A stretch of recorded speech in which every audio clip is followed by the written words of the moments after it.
प्रिय छात्र छात्राओं, कैसे हैं। मैं डॉक्टर धर्मेंद्र कुमाराम, सहायक प्राचार्य इतिहास, लक्ष्मी नारायण रामेश्वर संस्कृत महाविद्यालय, जयदेवपट्टी, दरभंगा। मैं पुनः ऑनलाइन टीचिंग के माध्यम से शास्त्री द्वितीय खंड के छात्र छात्राओं के लिए आधुनिक भारतीय इतिहास के अंतर्गत 1907 ईस्वी का भारतीय राष्ट्रीय कांग्रेस का सूरत अधिवेशन, जिसे सूरत फूट भी कहा जाता है, पर चर्चा करेंगे। कांग्रेस का यह 1907 का अधिवेशन भारतीय राष्ट्रीय आंदोलन के इतिहास में एक महत्वपूर्ण स्थान रखता है, क्योंकि इस अधिवेशन के तहत कांग्रेस में बढ़ते वैचारिक मतभेद को लेकर कांग्रेस अंततः दो गुटों में, गर्म दल और नरम दल अर्थात उग्रपंथी तथा नरमपंथी में बट गया।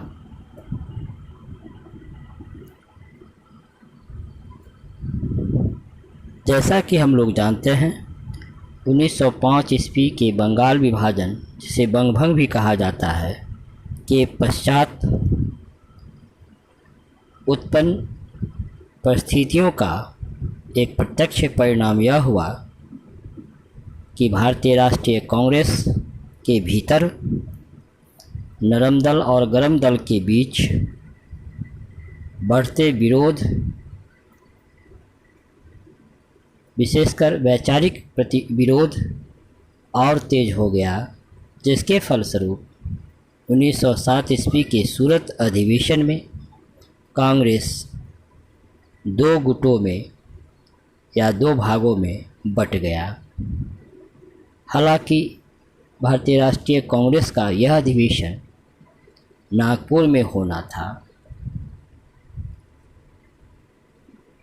सन 1905 ईस्वी का भारतीय राष्ट्रीय कांग्रेस का अधिवेशन बनारस में आयोजित की गई और इस अधिवेशन की अध्यक्षता कांग्रेस के नरमपंथी अथवा उदारवादी नेता गोपाल कृष्ण गोखले कर रहे थे। कांग्रेस के इस अधिवेशन में बंगाल विभाजन की आलोचना की गई तथा स्वदेशी और बहिष्कार आंदोलन का समर्थन किया गया। इस अधिवेशन में पहला मतभेद प्रिंस ऑफ वेल्स के भारत आने और उसके स्वागत प्रस्ताव के लेकर कांग्रेस के अंदर हुआ, जहां कांग्रेस के नरमपंथी या उदारवादी प्रिंस ऑफ वेल्स का भारत में स्वागत करना चाहता था। वहीं दूसरी ओर कांग्रेस के उग्रपंथी या राष्ट्रवादियों ने प्रिंस ऑफ वेल्स के भारत आगमन का विरोध करना चाह रहा था। हालांकि फिर भी कांग्रेस में प्रस्ताव पारित हो गया। 1905 ईस्वी में कांग्रेस के गर्म दल के प्रमुख नेता लाला लाजपत राय ने अपने भाषण में सत्याग्रह को अपनाने का सुझाव दिया।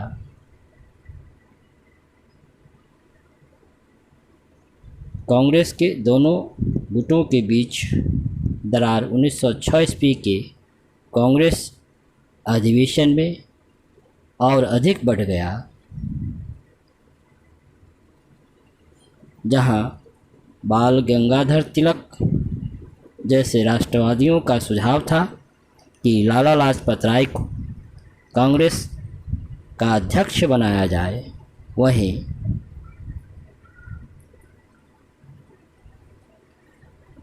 कांग्रेस के उदारवादियों ने उग्रपंथियों को कांग्रेस के अध्यक्ष पद से दूर रखने के लिए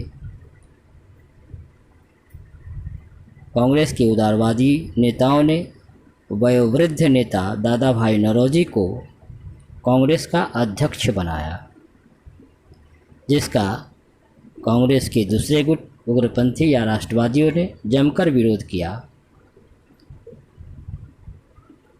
1906 के कांग्रेस के कलकत्ता इस अधिवेशन में दादा भाई नौरोजी ने घोषणा की कि भारतीय राष्ट्रीय आंदोलन का लक्ष्य स्वराज्य प्राप्त करना है।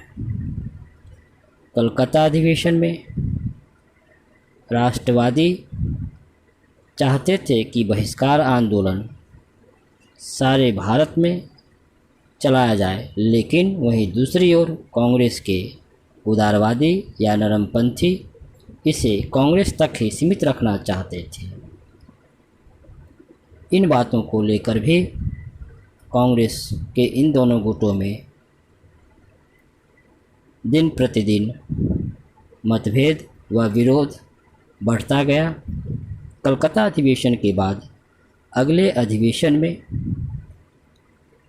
अध्यक्ष पद के कब्जे के लिए दोनों के बीच खुलेआम प्रतियोगिता प्रारंभ हो गई, जहां सूरत अधिवेशन में राष्ट्रवादी अथवा कांग्रेस के उग्रपंथी नेताओं ने लाला लाजपत राय को कांग्रेस का अध्यक्ष बनाना चाहता था, वहीं कांग्रेस के उदारवादी या नरम दल वालों ने रास बिहारी घोष को कांग्रेस के अध्यक्ष पद के प्रत्याशी के रूप में प्रस्तुत किया। बाल गंगाधर तिलक रास बिहारी घोष के अध्यक्ष पद के चुनाव के लिए राजी हो गए, लेकिन उन्होंने दो प्रमुख शर्तें रखी कि कांग्रेस के कलकत्ता अधिवेशन में जो प्रस्ताव स्वराज, स्वदेशी, बहिष्कार और राष्ट्रीय शिक्षा के बारे में पास किया था, उन्हें फिर से पास किया जाए। जबकि रास बिहारी घोष के भाषण में जिस अंश में राष्ट्रवादियों या कांग्रेस के उग्रपंथी नेताओं की आलोचना की गई, उसे हटा दिया जाए। यह बाल गंगाधर तिलक की मांगें थी, उनकी शर्तें थी। लेकिन कांग्रेस के नरमपंथी किसी प्रकार के समझौते के लिए तैयार न थे। लेकिन लाला लाजपत राय ने अपना नाम वापस ले लिया और रास बिहारी घोष कांग्रेस के अध्यक्ष बने। लेकिन उसके तुरंत बाद जब बाल गंगाधर तिलक अपना प्रस्ताव पेश करने मंच पर आए, तब दोनों पक्षों में मारामारी मच गई। फलस्वरूप कांग्रेस के इस अधिवेशन को स्थगित कर दिया गया। मोतीलाल नेहरू, रास बिहारी घोष ने कांग्रेस की एकता बचाने तथा दोनों पक्षों में समझौता करने का प्रयास किए, लेकिन वे असफल रहे। वहीं राष्ट्रवादी तिलक ने सारा दोष अपने ऊपर ले लिया, लेकिन कांग्रेस के दूसरे गुट नरमपंथी या उदारवादी नहीं माने। इस प्रकार कांग्रेस दो भागों में बट गई। कांग्रेस के नरमपंथी या उदारवादी अपने आप को भारतीय राष्ट्रीय कांग्रेस कहते रहे, जबकि राष्ट्रवादी या कांग्रेस के उग्रपंथी अपने आप को नेशनलिस्ट पार्टी कहने लगे।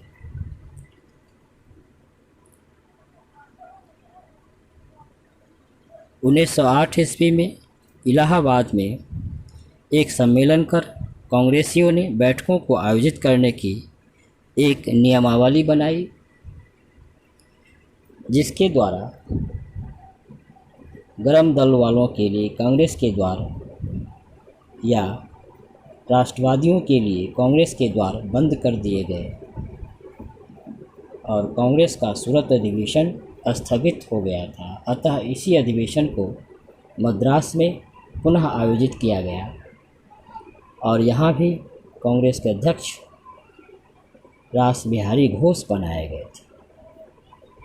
इस अधिवेशन में इलाहाबाद में बनाई गई नियमावली का अनुमोदन कर दिया गया और अगले 6 वर्ष तक कांग्रेस महत्वहीन रही। इस प्रकार 1907 का सूरत अधिवेशन, जिसे सूरत फूट भी कहा जाता है, क्योंकि इस अधिवेशन में जहां कांग्रेस के उदारवादी रास बिहारी घोष को अपना अध्यक्ष पद के लिए प्रत्याशी खड़ा किया, वहीं कांग्रेस के दूसरे गुट